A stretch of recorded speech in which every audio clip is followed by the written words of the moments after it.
50% of the world's seed is coming from the Rogue Valley. That is profound to me. I am, the people here today, we are, holding that responsibility more than maybe even other parts of the nation and world. So I just want to say I'm very grateful that you're here because it really means a lot in the long run. I'm also just wanted to give thanks about Amy's Kitchen in the area. Their global soup division has taken off so hugely, and they really want to get their veggies from the Rogue Valley. They don't want to bring it in from Mexico, even if it's organic. They don't want to have to truck it in from Mexico. They don't even necessarily want to truck it in from California. They really want this Rogue Valley to possibly have, more freedom to grow veggies even for their organic soups worldwide. So, that helps the farmers in this area also if they so choose. But I just am amazed at how one area like Oregon and Washington are so crucial to the world's seed, pure seed supply.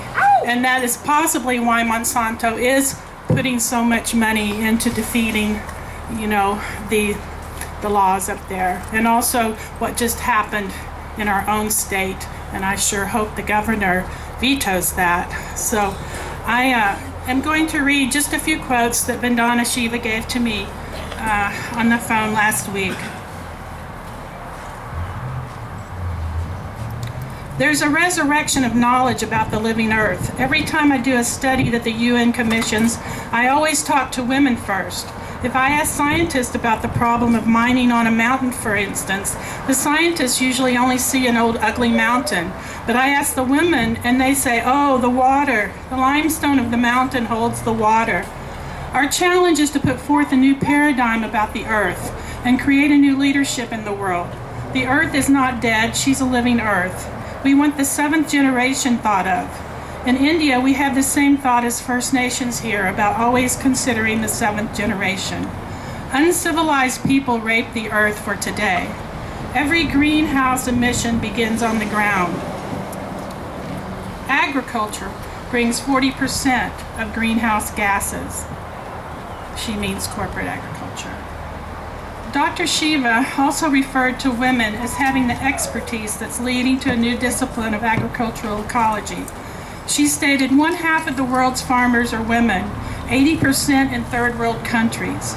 Rather than principles of warfare, let's embrace the three sisters, beans, maize, and squash grown all over the world. One big brother made a mess of our land and soil, and now we need the three sisters more.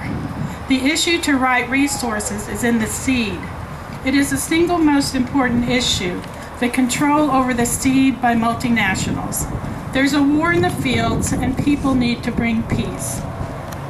Organic farms and gardens are the biggest solution to the food security issue. The banks and government might give up on us, but Earth will never abandon you. She says, be a co-producer with Earth and solve problems and see that it's all interconnected. Women see the connection easier. But women view the earth was not made by you. You can't control it. It's about life, not your profits and bottom line. So don't financialize all the gifts from earth. She said she remembered Mahatma Gandhi always prayed daily, and he said, please make me more womanly. She noted Monsanto was first known for making chemicals for war, Agent Orange. In the 80s, they hatched up plans to take over the seed and patently genetically modified seeds. I learned that using international trade agreements via GATT at the time, it's now WHO, 5 companies want to control all our food and seed.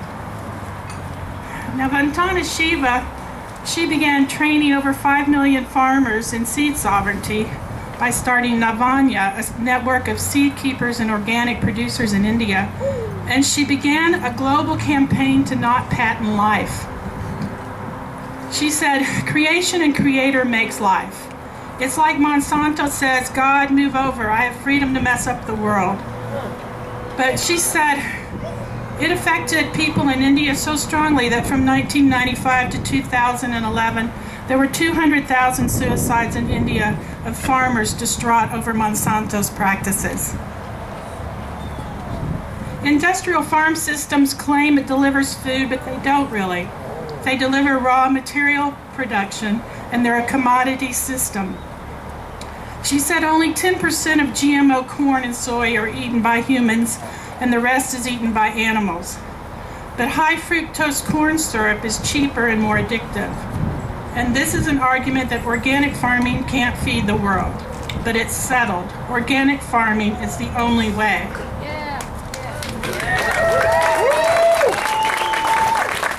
And then she did close in wanting to address the youth.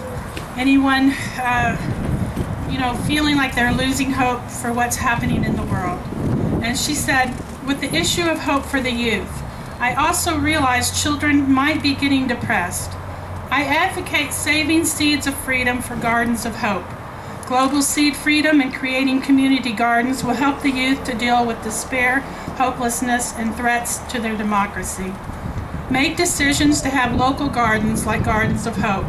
It's now easier to find local food sources, and in urban areas, be sure to secure non-GMO food. Then there are no worries. It seems democracy is dead, but we need to restore real democracy to restore the earth. So thank you so much for being here.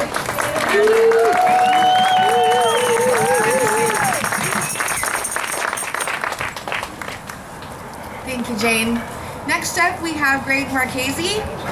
He works in permaculture, natural building, ecoforestry, and community, specializing in perennial polyculture, forest gardens, and roundwood timber framing. His health is improved through all-organic, non-GMO diet, and he is inspired to help others, especially children, to grow strong and happy eating wholesome foods and avoiding toxins. He believes the wisdom of nature and indigenous lifeway hold all that we need to live the good life. He is an active member of SPRG and the local chapter of Weston A. Price Foundation, as well as GMO-Free Jackson County. Please welcome Greg.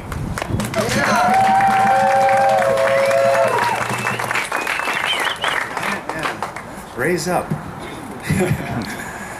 Wow, thank you for those prayers and those songs. That changes everything. Thanks, Jane, for your good words. And many of you were here this summer. It was a little warmer, but I feel warm in my heart today because I saw many of you here this summer for the March Against Monsanto. And here we are again. This time we're marching for something. Yeah!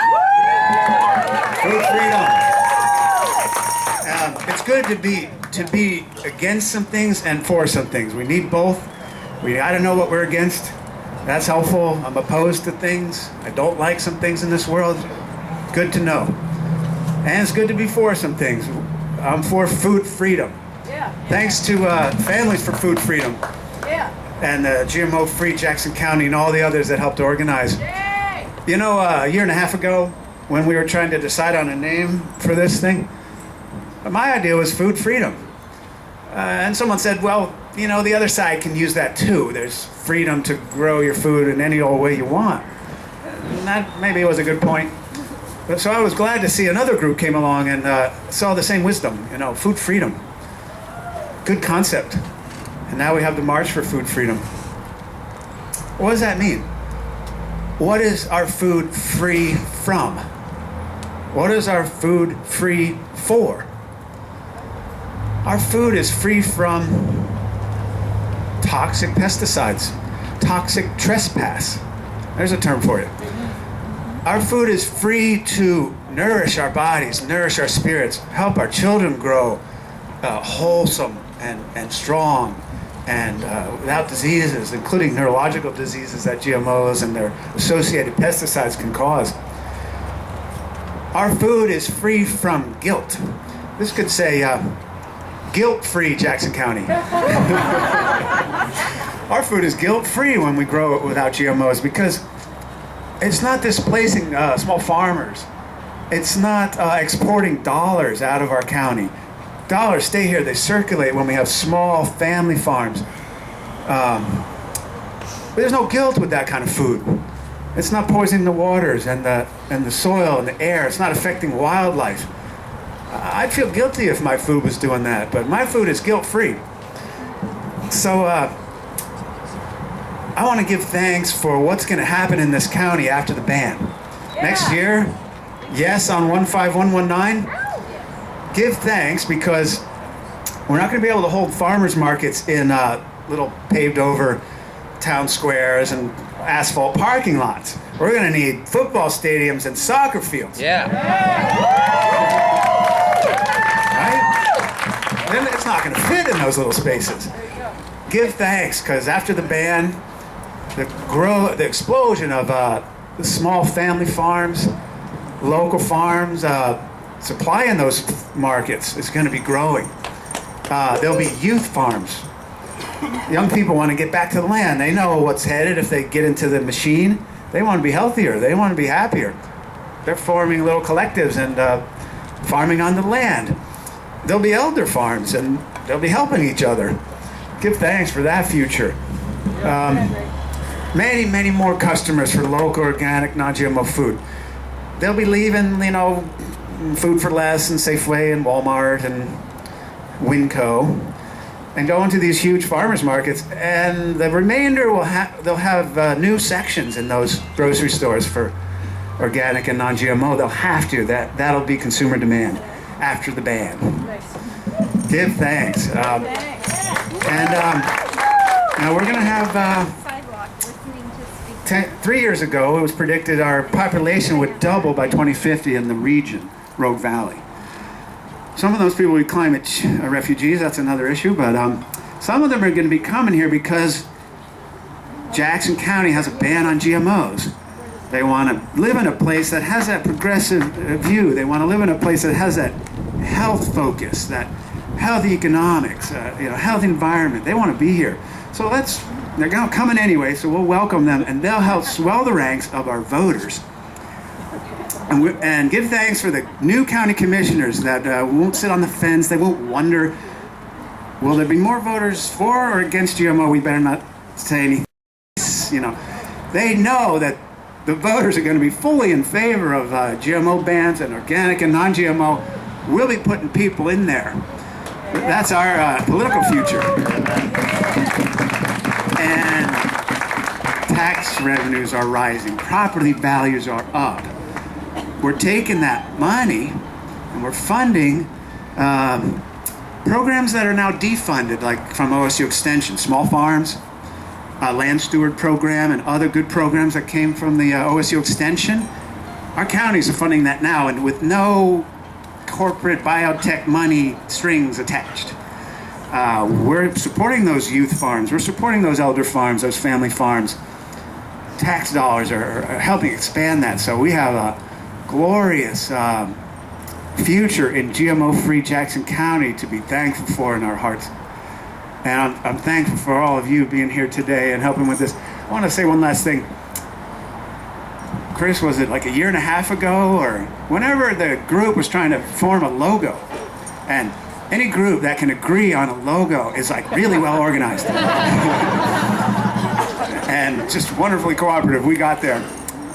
I was a bit of a dissenter. I was suggesting the outline of Jackson County, and inside the words food freedom, I'll settle for GMO-free, and then lines of light radiating out from the county. Because to suggest Jackson County is glowing with health, Jackson County is radiating prosperity and abundance, Jackson County is emitting a glow of light in the world, in the state, and affecting all that surrounds us. Neighboring counties, Josephine and Klamath and Lane and Benton and, even Douglas. Right. I thought Peter Buckley was going to be here. We're affecting the state. The state's going to look at this county and say, how are we going to, now we claim the right to regulate seed and agriculture. Jackson County is showing us how to do it. Let's expand that into the state level. So we're radiating. You can think of those lines as strands of a web, too. the web reaching out, it's trembling. It has little vibrations of good energy going all out beyond and within Jackson County. So may it be so.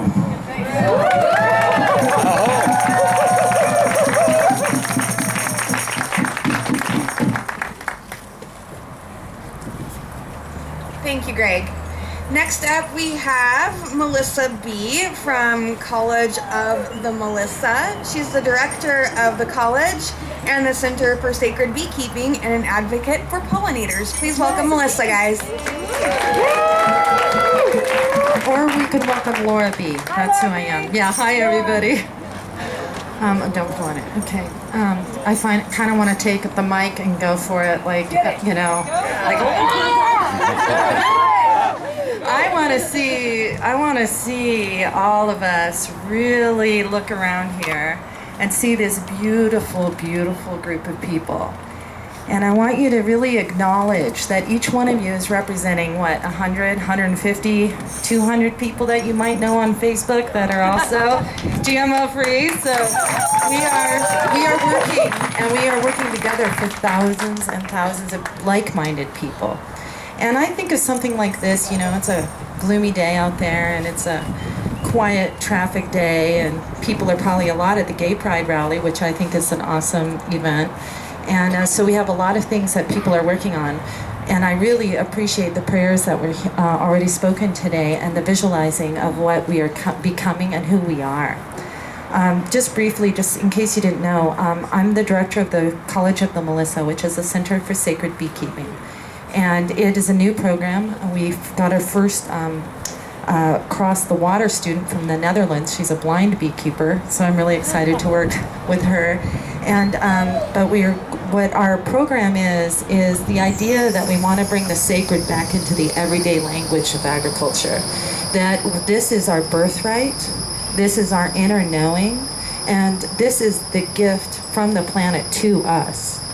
When I was in Washington, D.C., I went there before I moved to Ashland a couple years ago, and I was at the Smithsonian, and I was real excited to see the beehives that were in the Smithsonian. So I went in there, and this is like the scientific capital of our country, and these bees were actually dying of dysentery, and there was a wasp in there, which dysentery is fairly easy to fix, or prevent anyway, especially somewhere like that, I think. So I actually felt like I'd seen a dead person, you know. I felt like I was looking around and nobody else could see that these bees were dead. And I went into such a grief. I mean, it was like I hit this grief point, and after seeing Washington, D.C., and experiencing the soul, you know, the veterans. I love veterans, but it was a Veterans Day weekend, and there was all this war, and all these, like, everything. So I was running out of there against the crowd, you know, and I'm seeing all these crazy people. It's like being on acid at a Dead concert or something. I was like seeing on all these people coming at me, and I'm like clawing through, and I'm starting to grieve, and I'm going insane that nobody sees this monstrosity. And I run out, and I'm looking left and right at these parade grounds that have been battered with war marches and people that are so pro whatever the crap is. And I was looking around desperately for somewhere to be, just to connect with the earth and like cry for a second. And I just ran to this tree, and I was like, oh my God, this ground is so trampled, and I sank to the ground, and immediately the earth just went, you're here. I have so much energy for your prayers. I have so much energy. I have endless energy for your prayers. I may not have soil that can plant a seed right here, and there might be conduits and subways and understructure and maybe a bomb down there, you know, but I'm here, you know, and that filled me up so much that in this place that for me is the cultural toxic wasteland in a lot of ways, the decisions that are being made and so forth. And then I realized her language speaks louder than any other language on the planet.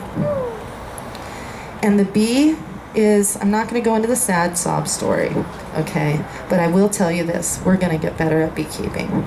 Yes, we are. Okay, and yes.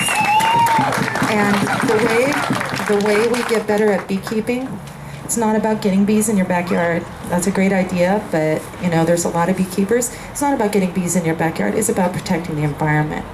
The reason why we're having problems with bees is the lack of diversity, an increase in monoagriculture, the pesticide practices associated with GMOs, and so forth. But one thing that we have forgotten as a culture is that these bees were sacred before they really were. Like, I cannot believe that nobody knows this. Like, I'm looking through this stuff, and my students are looking through this stuff, and we're like, oh my God, did you know that the RX on the prescription pad has to do with bees? I mean, if you want to know about it, come to one of my classes. But there's information deep in our knowing that the bee is a sacred creature. And why she's so sacred is because she propagates the fertility of the planet, she and all the other pollinators. And of course, pollinators are very endangered in our country, but you go to countries that don't have GMOs, and they've got butterflies, and they've got sparrow, different birds and bats and things that we might be having problem with here. So know that by going GMO-free and pesticide-free, you're restoring pollinator health, and that includes the bumblebees and all these other creatures in our area. So I don't want to go into that, but what I would like to do is to invite each of you. I appreciate having a native prayer today. That is so if I may speak for some of us who are Caucasian or maybe blended race, we also are indigenous people. I don't want you to forget that. I think we forget that. I think there's a certain guilt associated with being a colonial culture, but you are indigenous. You are working the earth. You are singing her prayers. There is no one language for the prayer, and all we have is colonialists is borrowed traditions and lost traditions. But what I see as a sacred beekeeper is you are coming together and you are creating a new indigeny. Those prayers this Native man spoke for us are our prayers. And the prayer that I'm going to speak as a blended racial person are also our prayers. And if I may I pray with you and lead a prayer? Thank you. I ask the ancestors to guide my language. I ask the ancestors to help me step in the space of my inherent leadership so that I may speak the words for my people. I ask the ancestors. I feel the ancestors around us. I feel the ancestors around us in gratitude, singing our names. They have been waiting for us to come together. They have been waiting for us to remember Source. They have been singing for us and dreaming for us and whispering into our dreams for us. And I give thanks to be a part of this honey culture. I give thanks that we are learning the ways of the divine feminine. I give thanks that we are learning the ways of the mysteries of the seeds, that we know we are not the seed makers, we are the seed savers, we are the seed planters, we are the seed harvesters, we are the ones that witness the flowers and sing prayers of gratitude back to the earth. Our voice is essential for this process. I give thanks that the prayers are coming into our farmers' implements. I give thanks that the warrior now is the farmer, and that the warrior is teaching us a new way to love and protect and defend that which is sacred and that which is holy, that source that is coming up through our feet to activate us on our march, to bring up to the star people our knowledge that we will turn this around. That each of us is a small member of a growing body of people all around the world. The whole world knows this. The whole world knows this. There are thousands and thousands and thousands of people right now making choices. And I give thanks for this. I give thanks. I give thanks. I give prayers that the ancestors direct your attentions to the ones that need to know these lessons. And that we may walk ahead and into this future as carers and priests and priestesses of the sacred information, and that we do this with love and forgiveness. We do this with love and forgiveness and embracing of a new way. I give thanks for this. I give thanks for this. And I'll sing a little song in Cherokee. It says, Osio Ganali Wado Wadunisi. I see you, my friend. Thank you, honeybee. I'll sing it 4 times, and if you can catch on, please sing with me.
Thank you. Yeah, saving our wild pollinators, the International Conference of Women for the Earth that happened, and the climate change that just happened, they did suggest that people either boycott or let Home Depot and Lowe's know that they're still bringing in house plants and things for our yards that have been sprayed with the pesticides that are killing the bees. So, you might want to send a letter to Home Depot. They did respond about old growth lumber years ago, so it's not impossible. They do respond to people.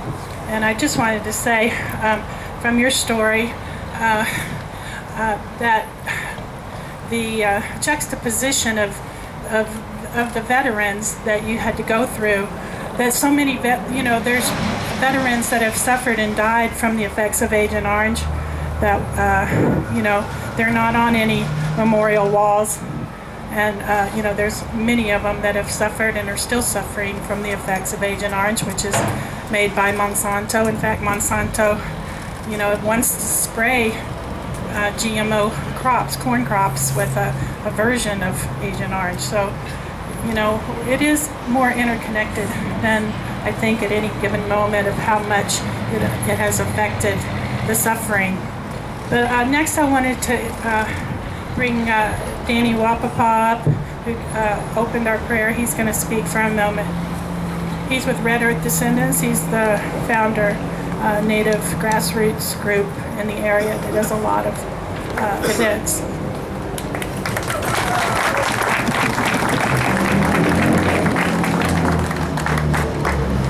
I'm not that tall.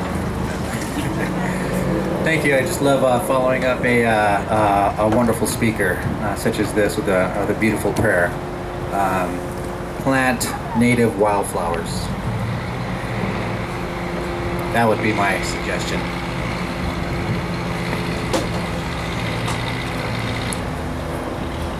So we're on the subject of food, and our people have a very deep history with food. We have 4 sacred foods. We have wild rice, we have meat, we have beans, we have corn. 3 out of the 4 sacred foods are, plant material. So it's something that we use not only to feed our bodies, but to feed our spirits, because everything out there has a half side, has a spiritual part of it.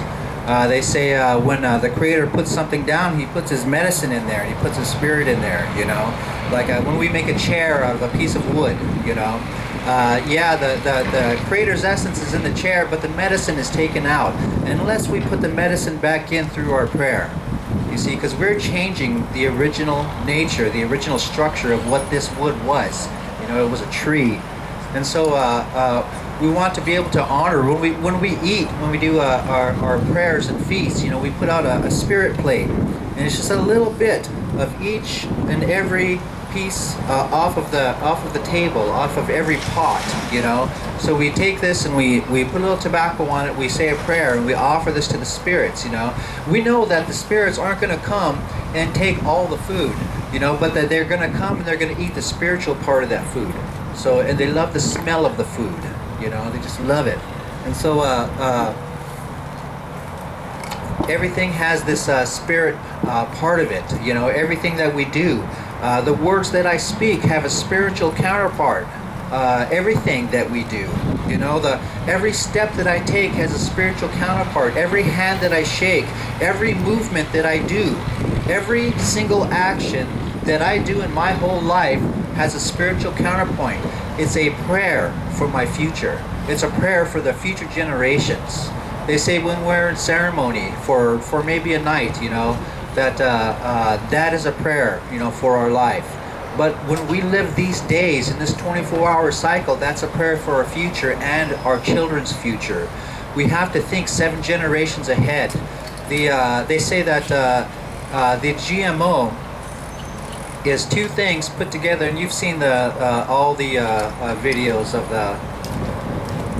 injecting the cell with foreign DNA. That's not natural. So what they're doing is they're creating an alien DNA, something that the Creator hasn't set down here. Our bodies won't respond to that very well. And I'm sure a lot of people have seen pictures of the mice that have grown tumors and pustules and stuff like this because of GMO. Of course, they're shutting that down.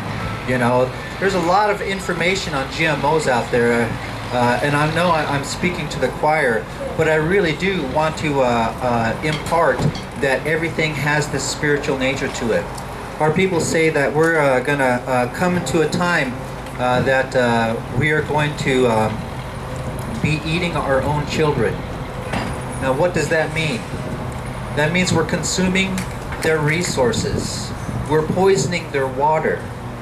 We're taking all the good things from our kids and taking it for ourselves. Now, this dominant society here, it preaches and it practices self, the ego. Me, me, me, me, me. That is a sickness that my people see. The ego is a sickness. It has to be kept in check. It has to be kept in balance. There's a proper place for ego. That proper place is maybe telling stories around a campfire about some of the things that you've done, so that you can uplift the people. That's what the ego is good for, Otherwise, it's a worthless nothing that you guys should be holding in check, because this whole ego thing really makes us very, very selfish and lazy, And why do we have all this progress, all this concrete, all this glass, all this everything? Is because we are lazy. I hate to say it, but we are lazy people, all of us here. The whole reason why we have all this technology is because we have a need for leisure. It all started with a cotton gin and all these mass production type things. Went to the Industrial Revolution. The Industrial Revolution when it's the computer age. And here we are, suffering. We are all suffering. If we did things with our own 2 hands, like have our own gardens, ride a bike to work, help people out, help our neighbors, with our own 2 hands and our own individual efforts, we would feel much better about ourselves as human beings, and we wouldn't have to be living in that fear land of ego. This is a beautiful country that we are a part of, all of us here. I have no anger, I have no angst against the white people being here. They're here for a reason. Creator put them here. That's why they're here. There's a reason why the Native Americans haven't been really touched by the whole world until the last 500 years. It's actually kind of amazing in the whole history of mankind. So I would encourage you to say prayers. A lot of prophecy speaks about a snake rolling across. We believe that initially was to be a headless snake, the corporations rolling across America. Now some of us believe that it's the pipeline, that goes north-south. North-south is not a good road. East-west has always been the road. The north-south has to exchange the medicines between South America and North America. Those people down there, they have amazing knowledge in terms of farming and crops and how to take care of ourselves and sustainability. We have to ourselves educate ourselves on sustainability. I'm guilty of it myself. I drive a truck. I live in a house. I built my own house. It's a lot of natural resources that I've consumed in my own little life. I watched a movie, The Human Footprint. Holy cow. It's crazy how much stuff that we consume, how much burden that each individual puts on this Mother Earth. If we lived more natural lives, we wouldn't have to cause her suffering just for us being here. We'd be able to live in harmony with things. And how do we do that? We get back to the earth. We go out and we garden. We get in touch, because once we get out into the woods, out into the nature, there's a wave out there that one of my elders told me, it matches our brain wave. That once we're out there, it heals us. When we're here in the cities, there's so much chaos. It affects our brains, and it changes our brain waves, and it makes us sick. So we have to be able to self-diagnose our own sicknesses, such as ego and chaos and all this stuff. So I just encourage you guys to say prayers. However you say prayers. If you don't believe in the Creator, pick a higher power. One friend of mine, I picked a candle. It was his higher power. He didn't understand it. He said prayers to that candle. It's very important for him because he was an atheist. So he picked something that was able to help him, and it helped him. So I encourage you guys. Our elders say there's a change, there's a narrowing of the gap from here to there. You know, a lot of people might be suffering at this point. This is a coalescence of prophecies in this time that we're living now. Our elders say that it's going to be in our lifetime. And so what the one thing that can soften the blow is prayers. Now what better way to put your prayers into our food? Because if they want to control a little bit of it, they want to control all of it. Simple as that. I hope.